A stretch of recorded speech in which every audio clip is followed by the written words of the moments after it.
While everyone was watching Queen's Gambit on Netflix, I've been playing catch up with more than a few shows and releases that I thought were worth talking about in this video. Also, as always, please subscribe to this channel if you have not. I mean, look at this ratio. Those are rookie numbers, baby. Let's pump those up to about a 25-75 rather than a 40-60. Let's go! Also, please like this video if you enjoyed, because apparently it's what gets these videos seen, and if you've got something to say it in the comments down below. Wow, that sounded almost threatening. Bet you won't do it, tough guy. Thank you. The Boys Season 1 was an absolute binge-worthy treat when it came out, and I immediately was locked into the world. So when Season 2 was announced very early on, I already was brimming with excitement. The question is, did it deliver? Yes, and just a teeny tiny bit of no.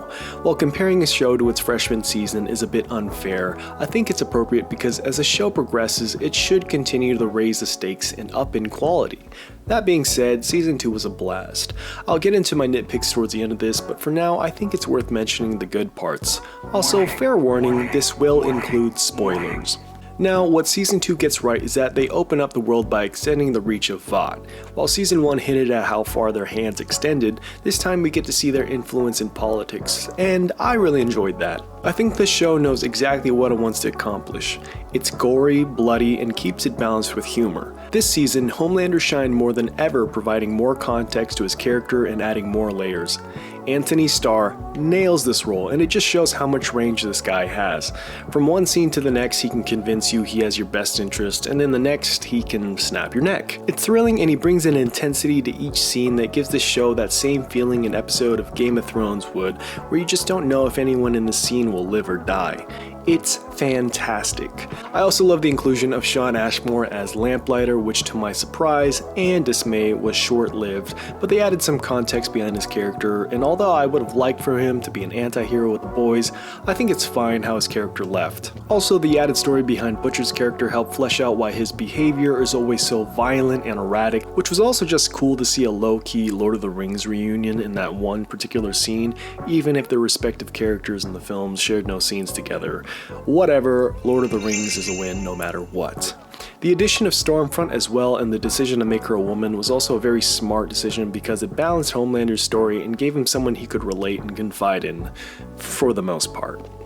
At the beginning, she always had this edge over him and had the media in the palm of her hands, and it was so fun to see Homelander lose control only to eventually fall for her and realize slowly that the only person he can relate to happens to be a 100-year-old Nazi hellbent on cleansing the world, if you know what I mean. Overall, the character relationships continue to be fun to watch, such as Huey and Starlight, as well as Kimiko and Frenchie learning to communicate. It's always a nice break between the punching and kicking and laser beaming. Also, the girls get it done moment in the last episode was so fun and just showed that they know their intended audience, and I think that's what makes this show so fun. Instead of being blatantly anti-heroic like the Garth Ennis comics suggest, it takes a new route and comments on the current state of the superhero genre while taking failed ideas and pointing a light at it. While the girls get it done moment was obviously a jab at Avengers Endgame, it wasn't distracting because the scene builds to a moment where the only people fit to fight Stormfront happen to be superpowered women. It wasn't contrived as much as it was just satisfying. Anyways, the things I didn't love about the sophomore season are few and far between. I felt that Season 1 was definitely more binge-worthy given that the episodes all dropped at once and the story ramped up every episode. I don't fault that to Season 2 since they were trying to keep all the Season 1 characters relevant, but it also detracted from the main plot. For example, while I think that the wonderfully pathetic, The Deep, and egomaniac A-Train had hilarious scenes together, their whole Churcha Collective plot felt a bit clunky until somewhat making up for it in the last couple episodes. It's a bit of a commentary on how the state of our world is largely dictated by the church's influence over politics, since you can't find a dollar bill that doesn't shout out to the big guy upstairs, but it did feel like it was mainly there so we could conveniently put all the pieces the boys needed to defeat Vought together. I also think there was a plot point involving Kimiko's brother that didn't totally work for me. I know it was introduced to make the ending confrontation payoff feel worth it, but in that case it probably should have been Kimiko who laid the final blow, but then that opens a whole new can of worms. Sort of like how Drax's entire mission was to kill Thanos because his family was killed by his orders, but then in the end it's sort of forgotten and Tony Stark is the one who lays the final blow, inevitably. Story-wise, doesn't quite have the payoff it set up, but both endings were much more satisfying the way they ended. That's why these are very, very minor nitpicks. Overall, 4 boys out of 5. Bly Manor came on the heels of its first season of the anthology series Hill House. I think Hill House has been my favorite interpretation of the Hill House story, which has been countlessly remade for film and television, so the anticipation for Bly Manor was just in time for spooky season when I watched it. During the initial episode, I started seeing similarities between Bly Manor and a movie that had been released earlier this year, The Turning. It was only a few Googles later I realized that both of them had been interpretations of the original story, The Turn of the Screw by Henry James. So much like Hill House, this was another interpretation of a famous gothic horror novel. All that context aside, was it good? Oh, hell yeah. I enjoyed this very much. What Netflix's haunting anthology series does best is bring gothic horror into a modern age. While this main story is a period piece set in the 80s, the entire story is narrated by Carla Gugino, who is the definition of a wedding guest whose story has overstayed its welcome. Imagine asking someone at a wedding how they know the groom, and the beginning of their story starts with, well, it all began in 19... I'm gonna stop you there. Anyways, what the haunting series does so well is create empathy for its characters. Bly Manor follows in that, since the horror in most gothic horrors is the romanticism and most of all, the tragedy of it all. Bly Manor plays with the idea of time and loneliness in a way where the threads all become intertwined towards the end of the season, and just like Hill House, if not better, it ties things up where the final shot leaves such an emotional impact. This cold-hearted man, me, began leaking from his penis because he peed himself. Not because he was scared, but because his bladder is located next to his heart. Now, that's horror. Jokes aside, many reviews were so harsh to the season, some saying it wasn't even scary, which I would agree. It Chapter 1 is not scary in the modern sense of what horror is, but I think that's terribly misguided to think there should be one idea of horror.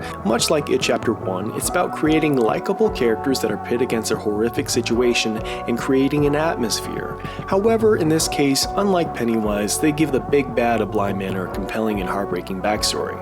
I mean, this bitch gets her own episode, and it's fantastic. I know I'm being a bit vague about the show, but I think that's because I feel that many people probably were soured by the negative audience reviews, so they didn't even bother watching it. This, I guess, is my call to action for you, if you haven't seen it, to watch the show. It isn't as uniquely shot as that Hill House oneer, but the story I think is very, very good. My only nitpick for this season is probably the lead. She's far from being a bad actress, but sometimes I just feel that she goes a bit too far in her scenes. I just wanted to hand her a brown paper bag and tell her to breathe. I mean, I would be worse off than her in her situation, but she comes off as a bit manic and was hoping her character would be a bit better at trying to hide that side of her to others, but her facial expressions make it abundantly clear that this woman is not fit to watch kids alone. Also, not a nitpick, but it's just good to see Garth Marenghi do some more work in front of the camera again. This man has a future in acting, and I can just feel it. It warmed my fat American heart. Overall, 4.5 sad ghosts out of 5. The final thing I want to talk about this video is Borat 2 or Borat 2 subsequent movie film, or Borat 2 very, very, very long title.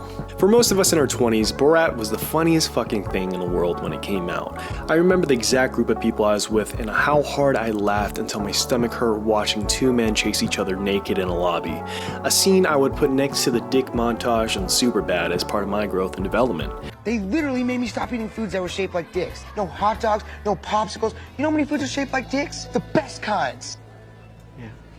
It shaped the humor of a generation, and needless to say, Sacha Baron Cohen's mirror to American arrogance is something that ages like a fine Eastern European wine. It definitely appealed to anyone who liked the shock value humor of that era, since Jackass was extremely popular at that time, but it also had a message at that time that went over my middle schooler head. I just laughed because funny accent man make joke with mustache.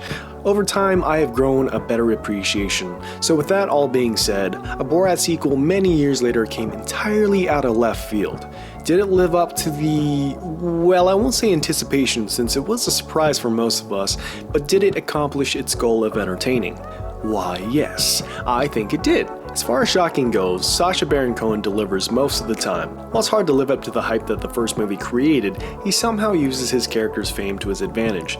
In Borat II, he uses silly costumes and disguises as a way of blending into American society. They're often extremely outrageous and offensive caricatures as a way to let the people he encounters reveal their true nature. It's also a crime to not mention the addition of Borat's daughter, played hilariously by Maria Bakalova, a Bulgarian actress who not only keeps up with Sasha, but sometimes steals the show. Many people might take the direction this movie takes as a detraction because it does happen to follow some sort of structure and narrative. That structure being the budding father-daughter relationship that is sown between the hilarious, candid encounters they have with these people. I personally think it added some heart to the movie and also added an extra layer of humor because of how absurd these tender moments really are from an outside perspective.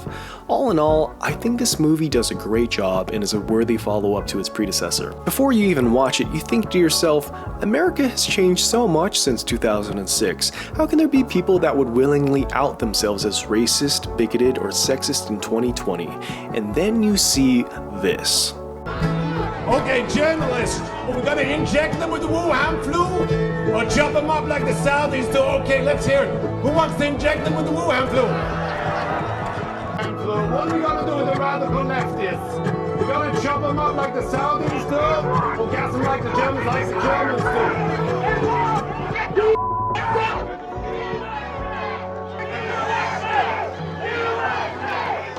Yeah, what the fuck was that? Overall, 3.75 plastic babies out of 5. So that's it for part 1 of shows and movies I watched and I recommend you watch too, but you don't have to if you don't want to. So look out for the next one. I kind of want to do more videos like this where I talk about TV shows or movies I've watched a little bit informally, just kind of do small little vignettes of them. And I don't know if I want to do it in front of a camera or if I want to just do it like this where it's just my voice, but I don't know. Let me know, guys, which one you would prefer. And yeah, thank you for watching. Do not forget to like and subscribe if you haven't. And as always, I will see you later.